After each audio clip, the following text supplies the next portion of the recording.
Okay.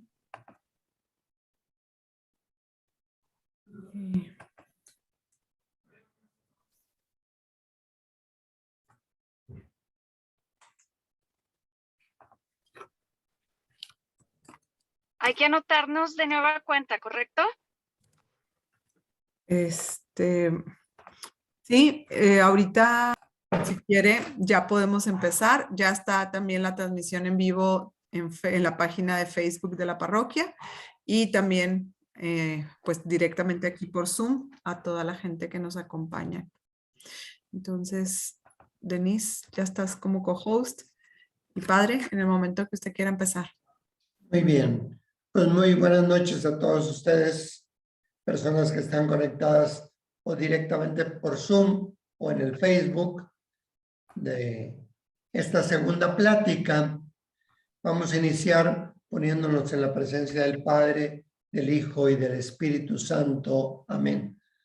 Señor Jesús, concédenos la oportunidad de comprender lo que significa para ti las negaciones de tu discípulo Pedro, el juicio religioso o interrogatorio que te hicieron las autoridades religiosas y el juicio político hecho por Poncio Pilato y en este caso también por Herodes.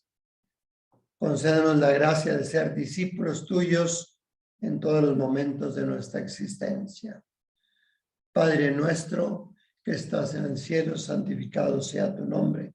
Venga a nosotros tu reino, hágase tu voluntad en la tierra como en el cielo. Danos hoy nuestro pan de cada día. Perdona nuestras ofensas, como también nosotros perdonamos a los que nos ofenden. No nos dejes caer en tentación y líbranos del mal. Amén. Voy a iniciar, antes de comenzar propiamente estos puntos que voy a tocar, pues recordando un poco lo de la vez pasada, porque está en íntima unión. Entonces,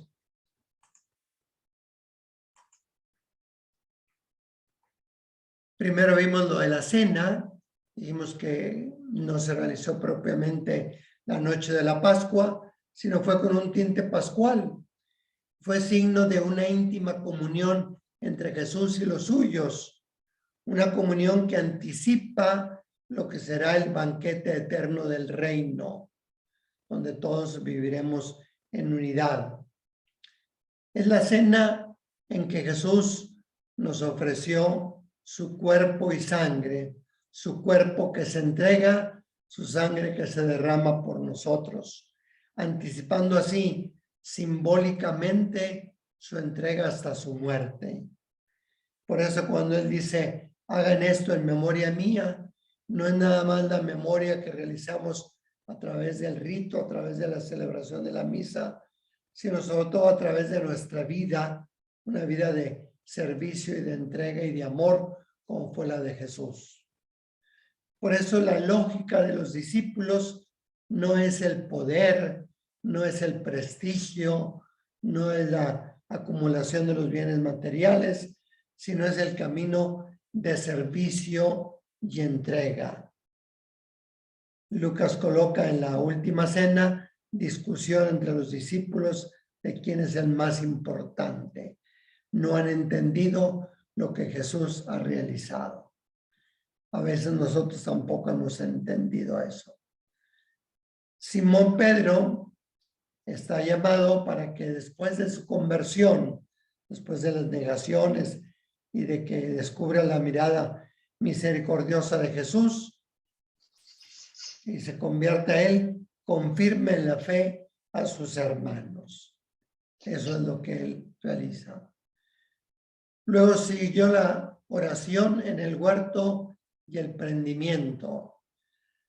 Jesús se prepara a través de la oración para afrontar su muerte. Como es una muerte trágica, también recibe el consuelo del ángel, del enviado de Dios.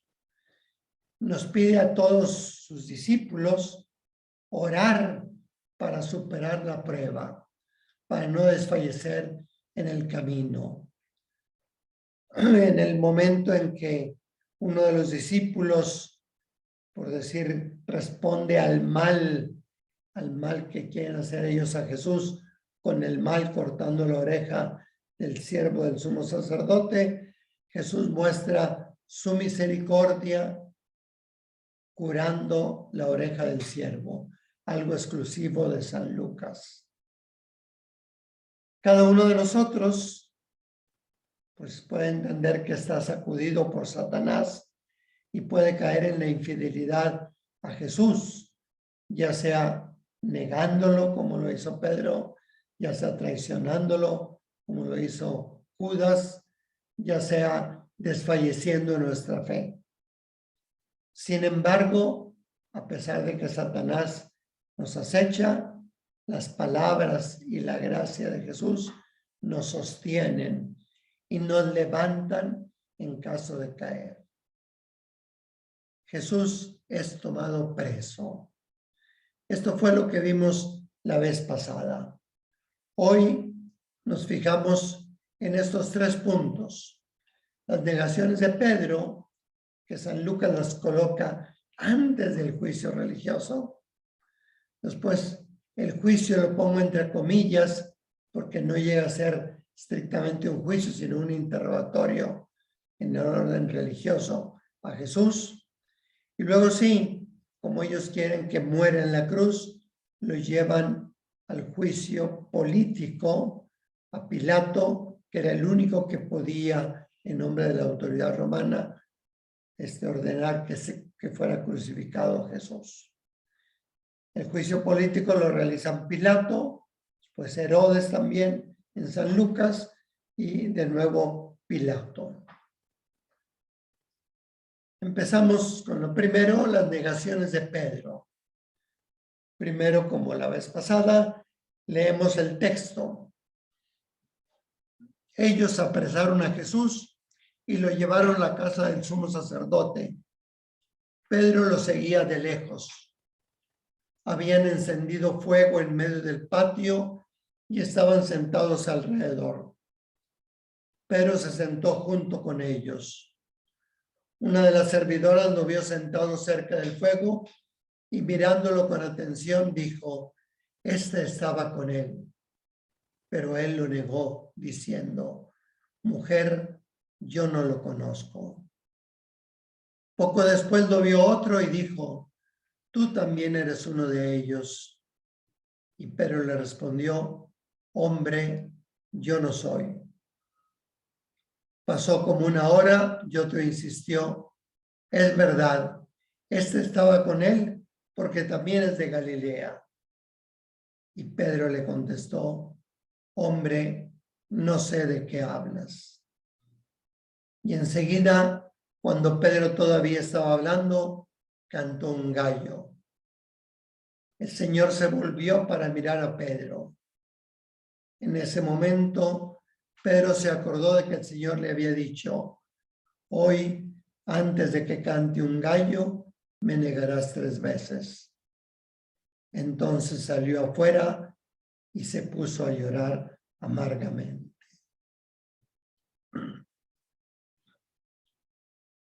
Entonces, estando en la oración en el huerto, lo apresan a Jesús y lo llevan a la casa de Caifás, el sumo sacerdote. Y antes de esa comparecencia ante el sumo sacerdote o ante el Sanedrín, que Lucas la va a presentar ya cuando se haga de día, o sea, el viernes en la mañana, Lucas coloca las negaciones. Es importante este dato, a diferencia de Mateo y Marcos, que es en medio de las burlas que hacen de Jesús, se colocan también las negaciones. Lucas cuida de que esas negaciones no se hagan en ese momento, sino se hagan antes de que empiecen las burlas. Pedro lo sigue de lejos. Entra al patio, se sienta con ellos cerca del fuego. Sabemos que ya es primavera, pero muchas veces, pues, hay ocasiones en que todavía experimentamos el frío, sobre todo en la noche. A diferencia de lo que sucede en Mateo y en Marcos, Pedro aquí no maldice ni jura por Dios que no lo conoce. Es importante porque podríamos decir que atenúa las negaciones del mismo Pedro. Eso sí, nos pone en guardia el hecho de que Pedro, que estaba dispuesto a ir hasta la muerte por él, sea el que lo niegue. Es el peligro de todos los que somos discípulos, que a veces nos olvidamos del maestro y lo llegamos a negar. Las tres negaciones, pues está primero una servidora, le dice, estaba con él. Y estar con él, pues significa tener una comunión con Cristo, tener una comunión de pensamiento, de criterio, de valores, del camino que sigue Jesús.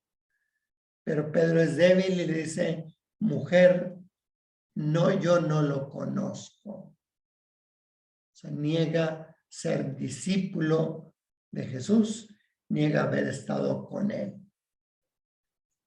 Después otro insiste, tú también eres uno de ellos. Y Pedro también en su debilidad dice, hombre, yo no soy. Luego nos dice el texto evangélico que pasó una hora y alguien le dice, es verdad, estaba con él porque también es de Galilea. O sea, por su habla, por su dialecto, su lenguaje, lo identifican como Galileo. Pedro dice, hombre, no sé de qué hablas. Están pues las tres negaciones de Pedro hacia Jesús, así escuetamente, sin poner, insisto, la cuestión de que Pedro se ponga a maldecir o se ponga a jurar en nombre de Dios. Nada más aparecen así las negaciones. Luego cantó el gallo y el Señor se volvió para mirar a Pedro. Esta mirada de Jesús a Pedro es exclusiva de Lucas. Recordemos que Lucas es el evangelista del perdón, de la misericordia, de la llamada a la conversión.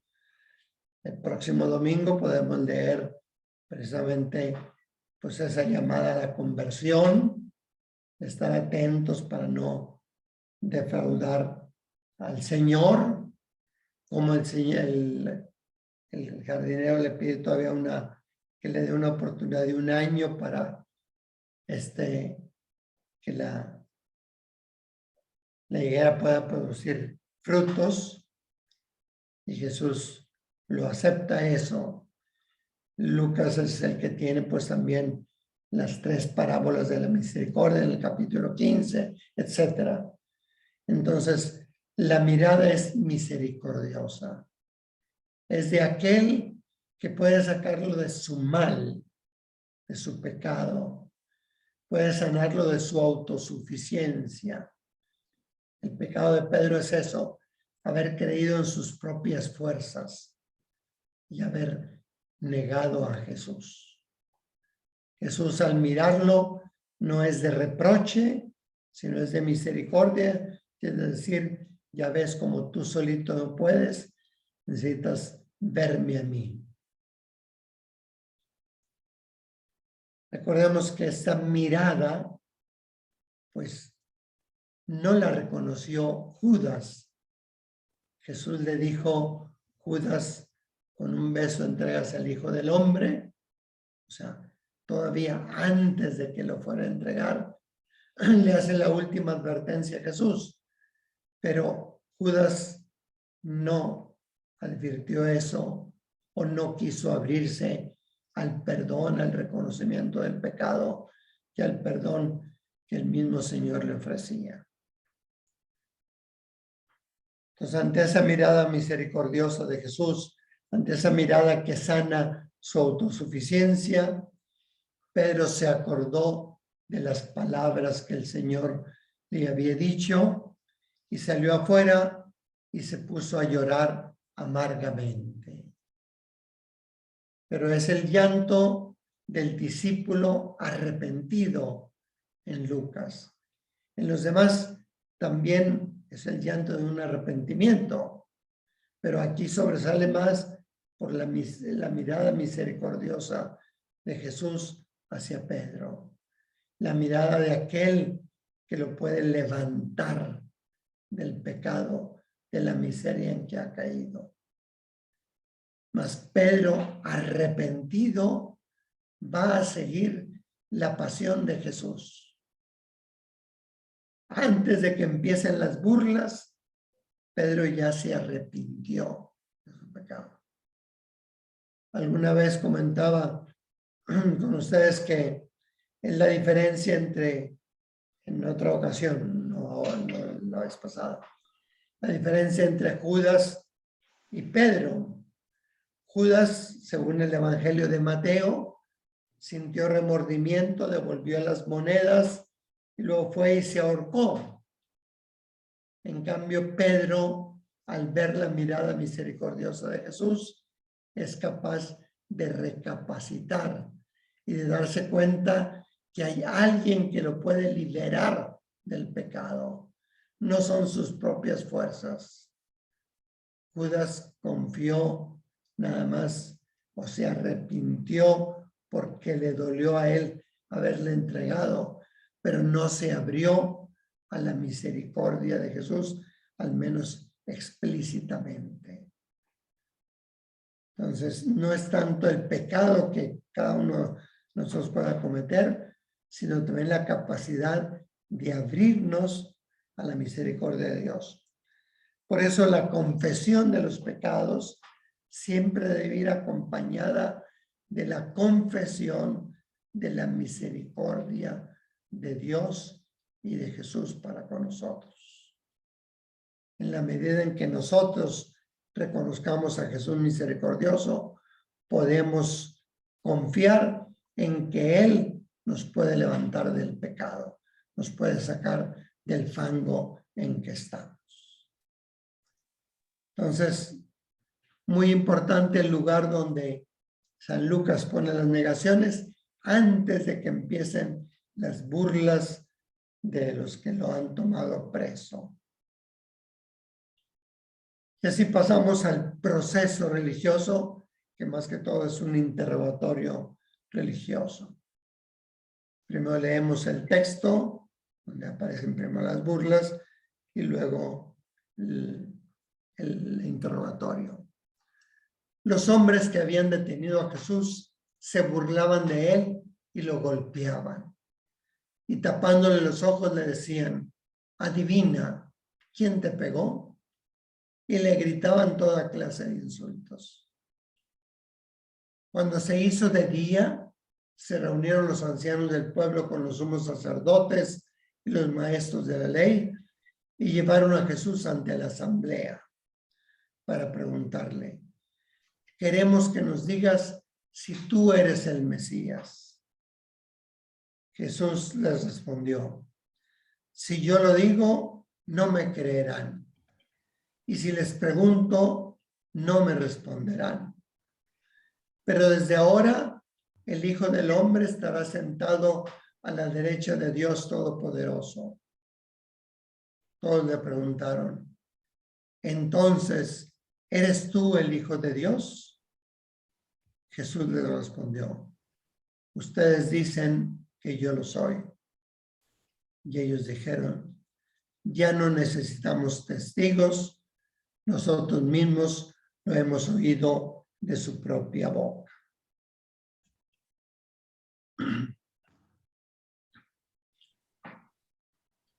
En la noche del jueves, quienes lo habían detenido se burlan de él, le dan golpes, lo insultan, le vendan los ojos y adivina quién te pegó.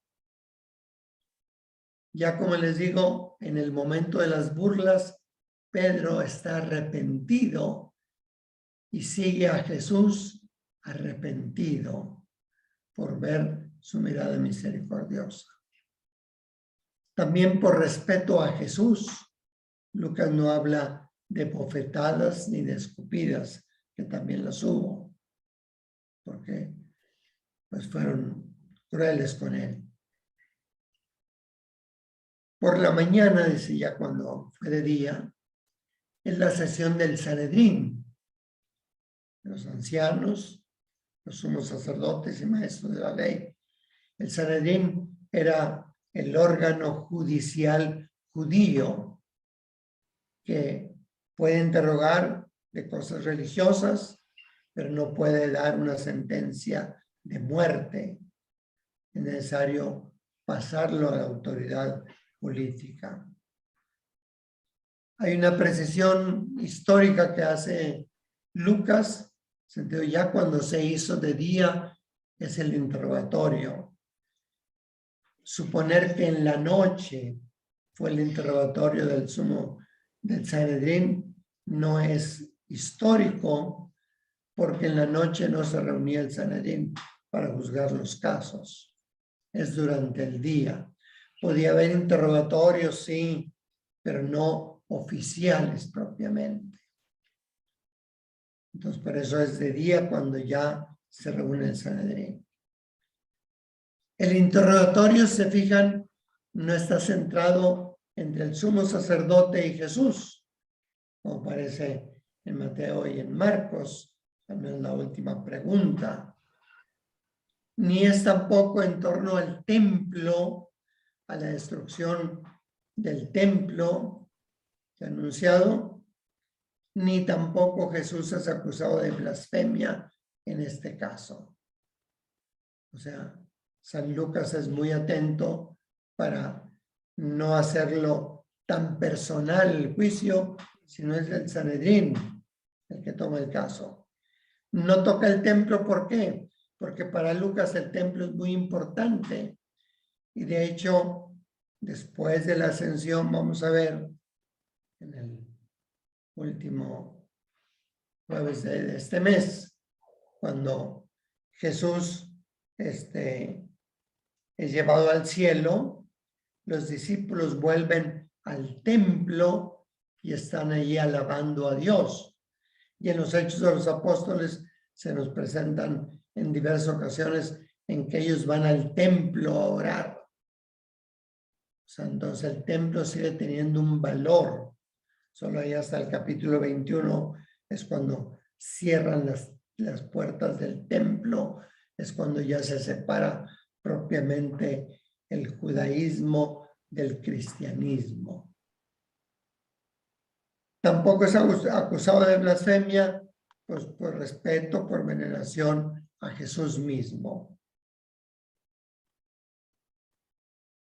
Jesús, en ese interrogatorio, que no llega a ser exactamente un proceso, revela su propia identidad y conoce él el interior de ellos. Por eso, ante el interrogatorio, si tú eres el Mesías, Jesús afirma, si les digo, no me creerán. Si les pregunto, no me responderán. Pero desde ahora el Hijo del Hombre estará sentado a la derecha de Dios Todopoderoso. De manera, Jesús aquí, en esa primera pregunta, se presenta como el Mesías, pero no el Mesías de los milagros únicamente, sino el Mesías sufriente, no el Mesías del poder, no el Mesías de los bienes materiales, no el Mesías del prestigio, de la fama, sino el Mesías servidor, el Mesías que ama, que entrega su vida por todos nosotros. Y se nos habla también del Hijo del Hombre.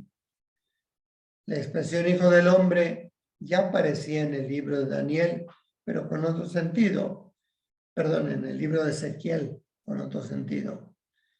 Aparece después, en el siglo II, en el libro de Daniel.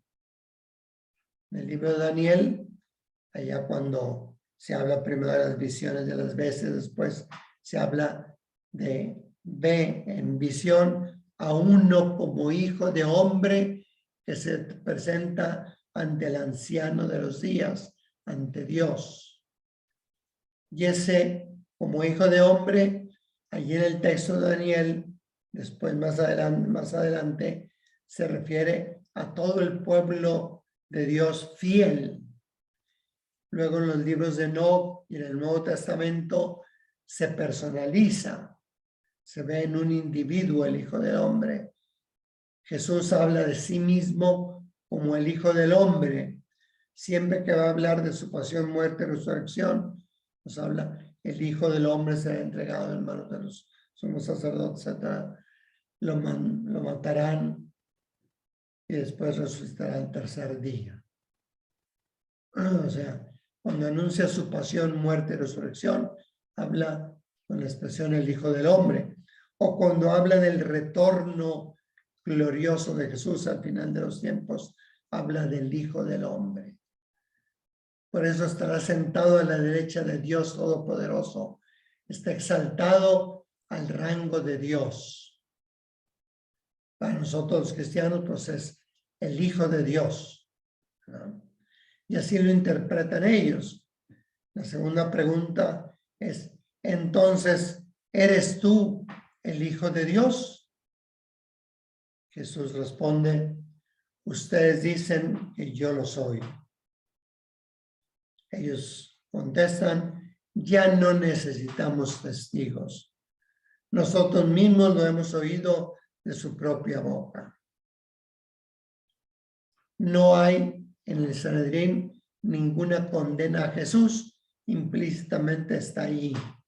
No necesitamos testigos, nosotros lo hemos oído de su propia boca. Pero San Lucas no habla de que es considerado reo de muerte y que por eso lo van a llevar al poder político. Ciertamente por eso lo van a llevar, porque quieren matarlo y ellos no podían llevarlo a la muerte. Necesitan que la autoridad romana consienta, sobre todo en el tema de la crucifixión. Entonces el proceso o el interrogatorio religioso es muy breve en San Lucas. Primero se ponen las negaciones de Pedro y después el interrogatorio que hace ante el Sanedrín de dos temas, que si es el Mesías y que si es el Hijo de Dios. Cuando es el Mesías, él responde, si se los digo, no me creerán, si les pregunto no me responderán. Pero acepta eso. Desde ahora verán al Hijo del Hombre sentado a la derecha de Dios Todopoderoso. O sea, la imagen de Jesús Mesías, pero no el Mesías político, no el Mesías de los milagros únicamente, no el Mesías del poder, del prestigio, sino el Mesías del sufrimiento. El Hijo del Hombre tiene que sufrir, padecer, morir y resucitar al tercer día. Y luego ya, entonces, ¿eres tú Hijo de Dios? Ustedes dicen que yo soy. Pues ya no estamos testigos. Esto es el interrogatorio religioso, e insisto, no hay ninguna condena explícita. Retomo de nuevo el texto. Dice, perdón, no era aquí, sino acá. Ustedes dicen que yo soy, y ellos digo, ya no necesitamos testigos, nosotros mismos lo hemos oído de su propia boca, pero no existe la condena propiamente. Viene después la tercera parte, el proceso político, que aquí se lleva primero ante Pilato, luego Pilato lo enviará a Herodes, no Herodes el Grande, Herodes Antipas, y luego con Pilato de nuevo. Dice entonces, todos se levantaron, todos los que estaban en el Sanedrín, en el juicio, entre comillas, religioso, llevaron a Jesús ante Pilato y comenzaron a acusarlo diciendo, hemos descubierto que este hombre pervierte a la gente al prohibir que se pague el impuesto al César y al afirmar que él es el rey Mesías. Pilato le preguntó, ¿eres tú el rey de los judíos? Jesús le respondió, tú lo dices. Entonces Pilato dijo a los sumos sacerdotes y a la multitud, no encuentro ningún delito en este hombre por lo que merezca ser condenado a muerte.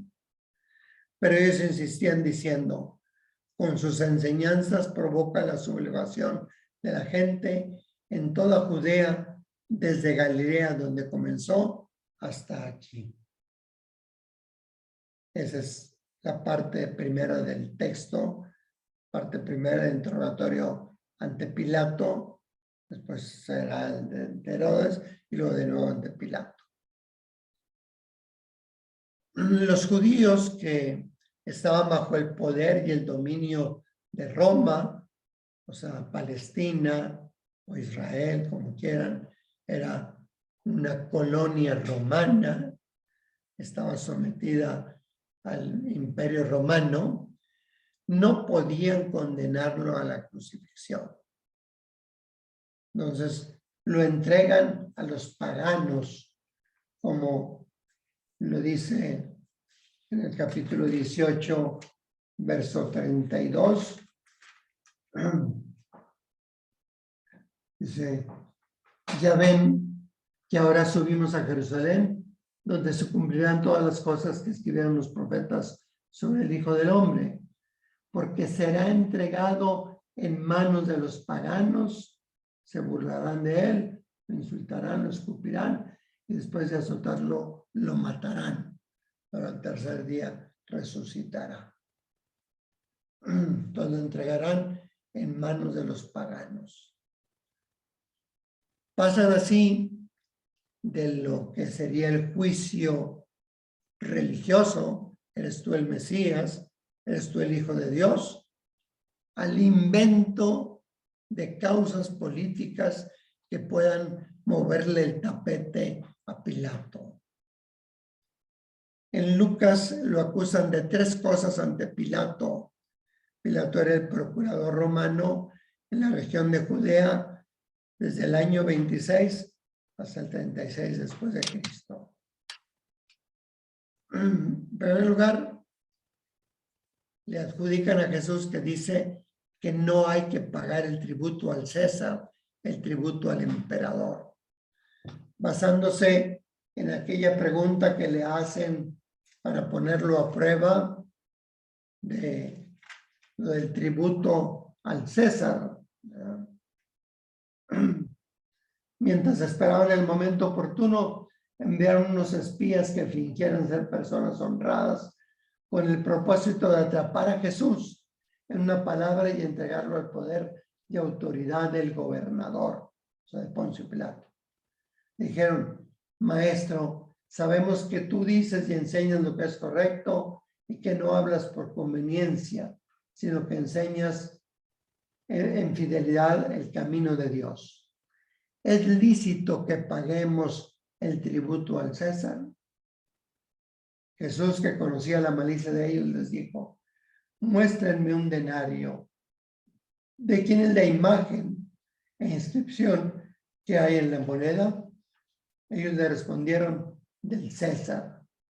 Jesús les dijo, entonces vuelvan al César lo que es del César y a Dios lo que es de Dios. Aquí esta respuesta, primero, pues no es una enseñanza de Jesús en momento de calma, sino ante una prueba que le están poniendo para hacerlo caer y acusarlo ante el gobernador romano. Pero en esa prueba no es tanto la división de 2 poderes, el poder político y el poder religioso. Den a César lo que es del César y a Dios lo que es de Dios. Nosotros siempre tendríamos que empezar preguntando, ¿qué es de Dios? Pues de Dios es toda nuestra vida, tanto en el ámbito religioso como en el ámbito político, en el ámbito económico, en el ámbito educativo, en el ámbito de diversión. En todos los momentos y situaciones de nuestra vida, todo es de Dios. Si ustedes le pusieron, les dice Jesús, en el fondo eso, si ustedes admitieron esa moneda que trae la inscripción del César y la moneda y la imagen del César, pues devuélvansela. Es problema de ustedes. Pero ustedes denle a Dios lo que es de Dios, o sea, todo. O denle a Dios donde está la imagen de Dios. ¿Y dónde está la imagen de Dios? En todo ser humano. Entonces, no es la separación de poderes, como siempre se ha entendido ese texto, sino es darle a Dios todo, donde está su imagen, que es el ser humano. En cambio, aquí ellos le acusan, dice que no hay que pagar el tributo al César, falseando la respuesta que Jesús les ha dado. Afirma que él es el rey Mesías, sobre todo poniendo la palabra rey antes del Mesías. El Mesías pues era el ungido, era el rey, ¿de acuerdo? Pero las tentaciones, Jesús va a renunciar al camino de los bienes materiales, de que este pan se convierta, de que esta piedra se convierta en pan. Va a renunciar al poder, si te postras y me adoras, daré todos los reinos de la tierra. Va a renunciar al prestigio, a la fama. Si te tiras aquí, tus ángeles vendrán a recogerte. O sea, es sí un rey, pero un rey servidor, un rey que da la vida por ellos. No es un rey que le haga sombra al César, como ellos lo querían entender. No es uno que piense agarrar el poder político o cosas por el estilo. Y la tercera acusación provoca la sublevación de toda la gente desde Galilea hasta Judea. Con esas tres acusaciones que hace ante Pilato, se entiende entonces ya el juicio político.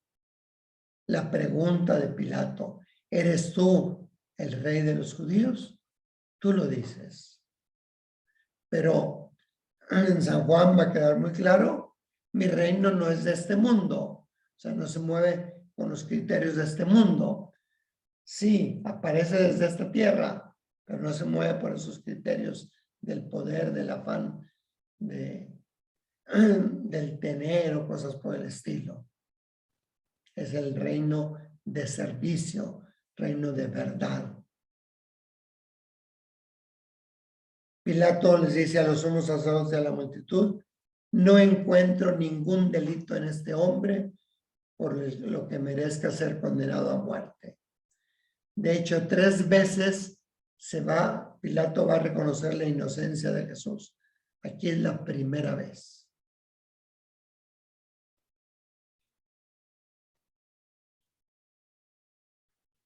Prosigue el texto. Cuando Pilato oyó esto, preguntó si este hombre era de Galilea.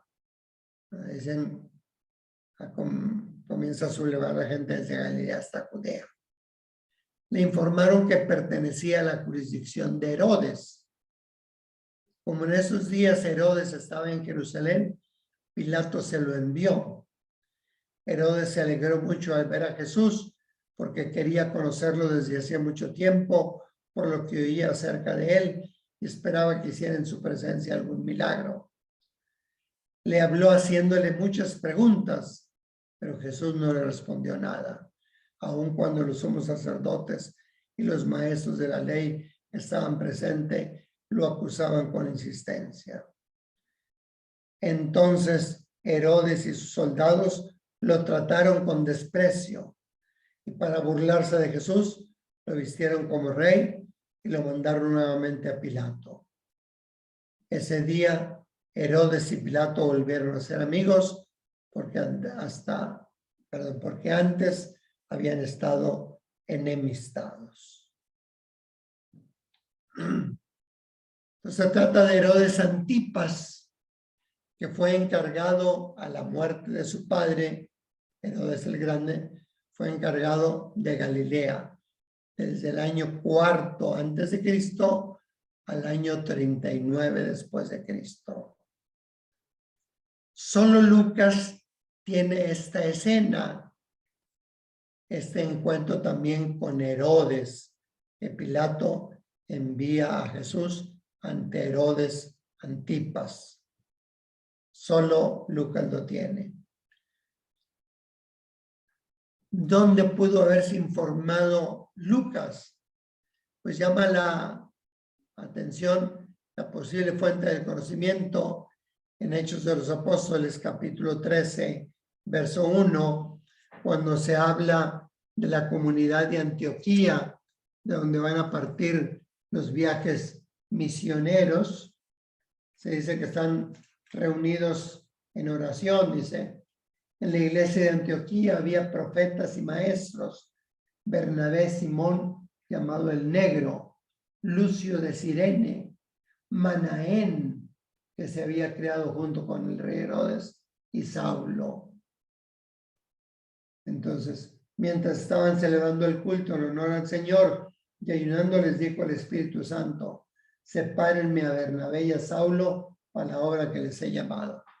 O sea, de la iglesia de Antioquía salen las misiones. Aquí lo que interesa es el dato que entre los profetas y maestros estaba Manaén, que había sido criado junto con Herodes Antipas. Era hermano de leche de Herodes Antipas. Probablemente por medio de él, Lucas está enterado de ese relato, de ese hecho, del que solo da cuenta San Lucas. Ni en Mateo, ni en Marcos, ni en Juan aparece. Dice que Herodes se alegró porque quería verlo. Ya desde el capítulo 9, verso 9, cuando habla de que él ha mandado matar a Juan, y entonces pregunta quién es Jesús. Dice, cuando el tetrarca Herodes se enteró de todo lo que sucedía, quedó muy confundido, porque algunos decían que Juan Bautista había resucitado entre los muertos, otros que se habían aparecido Elías, y otros afirmaban que había resucitado alguno de los antiguos profetas. Herodes decía, a Juan lo decapité yo. Entonces, ¿quién es este del que oigo decir todo esto? Y trataba de ver a Jesús. Pero el ver a Jesús es nada más como un objeto de curiosidad, como una persona que lo va a poder entretener un rato, lo va a divertir, le va a hacer un milagro. Y Jesús no viene a eso. San Lucas nos muestra cómo Herodes le hace muchas preguntas, Jesús no responde nada, aun cuando los jefes judíos lo acusaban. Entonces Herodes y sus soldados lo tratan con desprecio. Para burlarse lo vistieron como rey y lo mandaron a Pilato. Nos dice el evangelista que Herodes y Pilato antes eran enemigos y ahora se hacen amigos. Y es lo que dice también Lucas en los Hechos de los Apóstoles, en el capítulo 4, verso 27, cuando están haciendo la oración de la primera comunidad perseguida.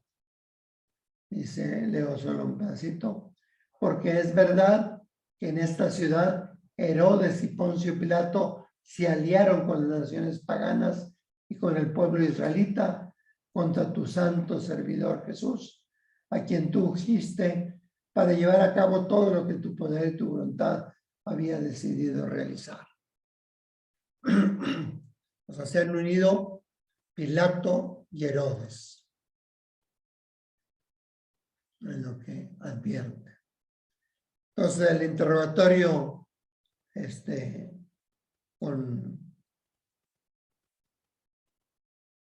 con Herodes, pues es lo que podemos señalar. Luego sigue el texto, Pilato convocó a los sumos sacerdotes, a los dirigentes y al pueblo y les dijo: ustedes me trajeron a este hombre acusando de provocar al pueblo a la rebelión.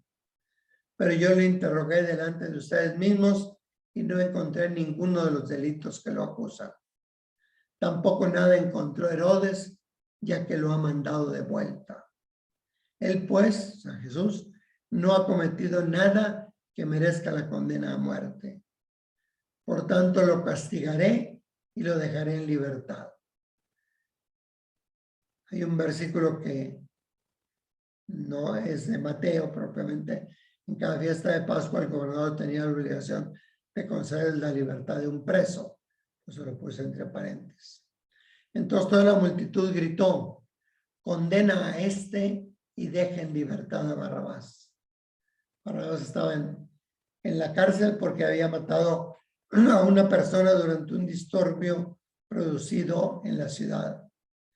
Pilato les habló de nuevo porque quería liberar a Jesús, pero ellos gritaban: crucifícalo, crucifícalo. Pilato entonces les habló por tercera vez diciendo: ¿qué mal ha hecho? No encontré ningún delito por el que merezca ser condenado a muerte. De modo que lo voy a castigar y lo dejaré en libertad. Pero ellos insistían pidiendo a gritos que lo crucificara, y sus gritos eran cada vez más fuertes. Entonces Pilato decidió acceder a su petición.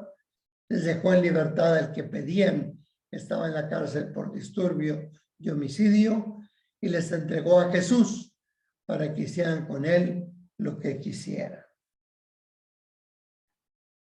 Entonces Pilato convoca a todos los dirigentes religiosos y al pueblo para hacerles ver que ni él ha encontrado una causa por la cual deba morir Jesús, o sea, no ha incitado a la rebelión contra el Imperio Romano, ni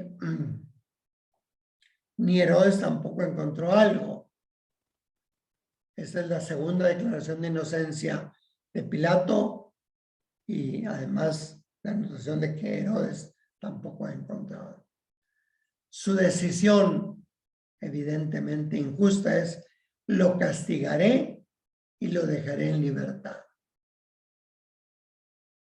El verso 17, ya supongo que está omitido en algunas traducciones, porque habla de la obligación de liberar a alguien por Pascua. Pues eso no lo tiene Lucas, sino es de Mateo 27:15. O sea, el versículo pertenece más bien a Mateo, después algún copista lo añadió en el caso de Lucas. La multitud pide la ejecución de Jesús y la liberación de Barrabás.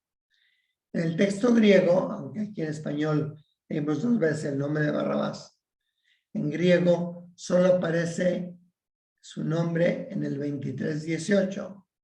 El 23:19 dice: y este era un preso, etc. Aquí se vuelve a traducir por Barrabás, pero en San Lucas solo una vez en griego menciona a Barrabás.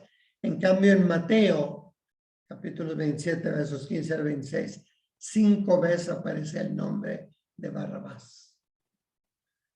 Y de Barrabás dice que había matado a uno en un disturbio. La multitud insiste que crucifiquen a Jesús.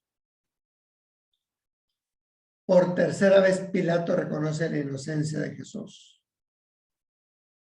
Lo va a castigar y soltar, pero ellos insisten en que lo crucifique. O sea, la debilidad de Pilato en decir, y la injusticia en castigarlo y después lo voy a soltar.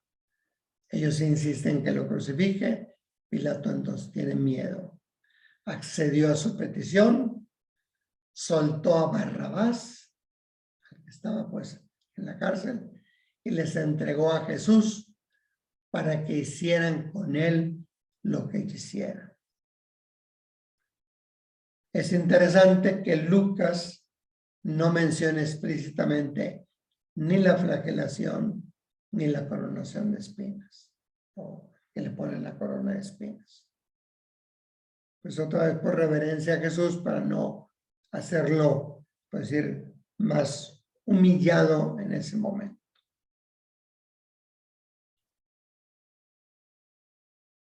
¿Quiénes son responsables de la muerte de Jesús?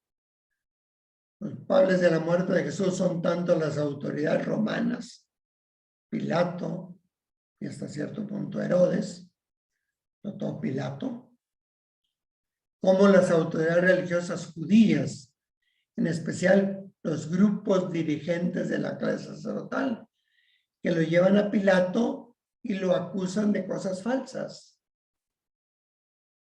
para que lo pueda condenar Pilato.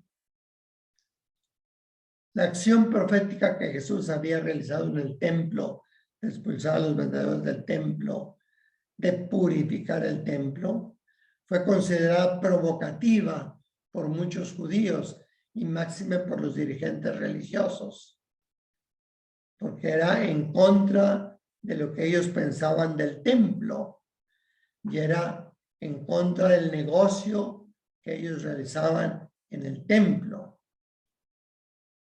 La multitud fácilmente, como lo podemos constatar en estos días, es manipulable en estos casos. Entonces, esto el Concilio Vaticano II lo reafirmó. La culpa de la muerte de Jesús no se puede atribuir a todos los judíos de aquella época, ni mucho menos a los judíos de hoy día.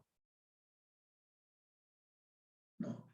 Dentro de los judíos fueron algunas autoridades religiosas las que promovieron eso. Ellos son los responsables, pero no se puede acusar al pueblo judío como tal, ni siquiera al del tiempo de Jesús, a todos los dirigentes y todo. El Nuevo Testamento, sobre todo los evangelios, tiende a minorar la culpabilidad de las autoridades romanas.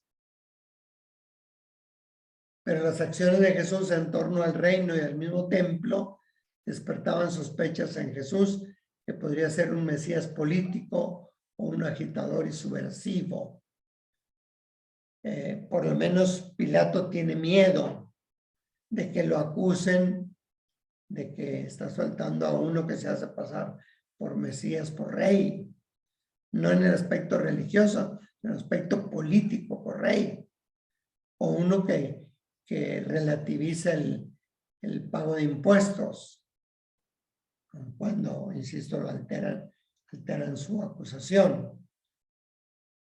Pero Pilato es responsable. De hecho, nosotros el Delicado murió bajo el poder de Poncio Pilato. Entonces, eso lo confesamos en la fe, aun cuando el Nuevo Testamento insiste mucho en la muerte por responsabilidad de los jefes judíos, de los sumos sacerdotes judíos. Pero Pilato también tiene una responsabilidad en eso.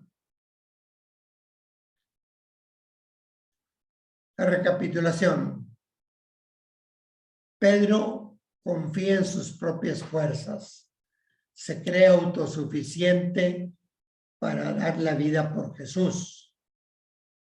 Y entonces, ante la primera insinuación de que él es uno de los discípulos, niega a Jesús. Pero así como pecó negando 3 veces a Jesús, así es capaz de descubrir la mirada misericordiosa de Jesús. Y por eso, antes de las burlas, Pedro, que se ha convertido, que empezó a llorar amargamente, basado en la mirada misericordiosa de Jesús, sigue la pasión del Maestro. Entonces, Judas no supo reconocer las palabras que Jesús le decía. Judas, con un beso entregas al Hijo del Hombre. Eso lo dijo así en ese momento, como última oportunidad. No supo. El juicio o interrogatorio religioso fue ante el Sanedrín.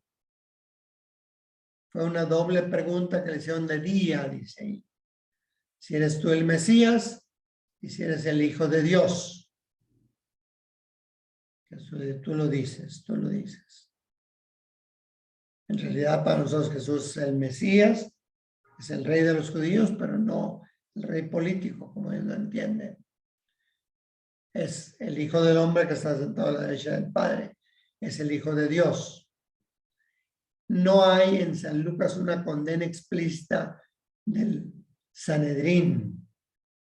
Nada más lo van a entregar a Pilato y van a inventarle las acusaciones de tipo político. El juicio político ante Pilato y Herodes. Las acusaciones de los jefes judíos son de índole política. Jesús dice que no hay que pagar el impuesto a Roma. Se declara rey de los judíos, pues está desconociendo al César, al emperador. Causa alboroto o subversión desde Galilea hasta Judea. Pilato 3 veces declara que no encuentra culpa en él y que Herodes tampoco lo encontró. Lo pretende castigar y luego soltar. Esa pretensión ya es injusta también. Pero ante la insistencia de los judíos, se los entrega para que hagan con él lo que quieran. Por último, las autoridades religiosas judías consideran mal que Jesús acepte ser hijo de Dios. Inventarán acusaciones políticas para lograr la condena de Jesús por Pilato. Pilato es débil, pero es responsable de la crucifixión. No obstante que reconoce la inocencia de Jesús, lo condena. Nosotros como cristianos debemos estar dispuestos a ser condenados por causa de Cristo. Así como el maestro fue condenado, así también los cristianos podemos ser condenados. Herodes ve a Jesús como un personaje que lo puede divertir. Por eso Jesús calla y Herodes y sus soldados se burlan de él. Jamás el discípulo puede tener esa actitud ante Jesús. Querer que lo entretenga Jesús. Querer que nos haga algún milagrito. No, Jesús nos muestra un camino a seguir, una entrega, una adoración, un amor grande. Nadie tiene mayor amor que el que da la vida por sus amigos. Jesús ha dado la vida por los amigos y por los enemigos. Hasta aquí es lo de esta sesión. Si hay alguna pregunta y puedo responderla con todo gusto, lo hago. Está en mis manos.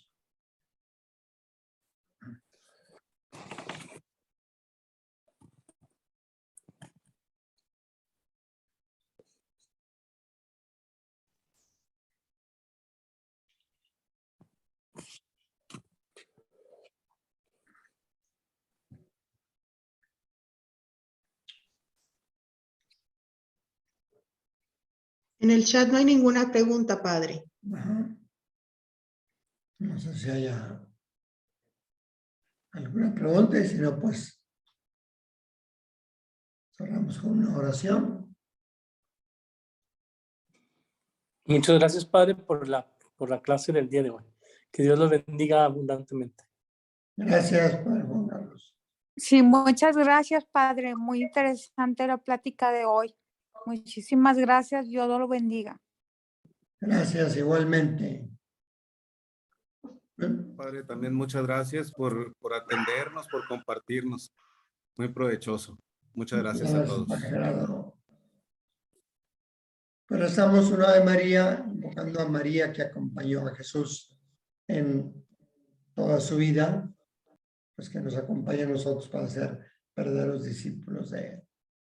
Dios te salve María, Llena eres de gracias, el Señor es contigo, bendita eres entre todas las mujeres y bendito es el fruto de tu vientre Jesús. Santa María, Madre de Dios, ruega por nosotros los pecadores, ahora y en la hora de nuestra muerte. Amén. Padre, del Hijo y del Espíritu Santo. Amén. Muy buenas noches, que Dios los bendiga. Nos vemos el próximo miércoles con el favor de Dios.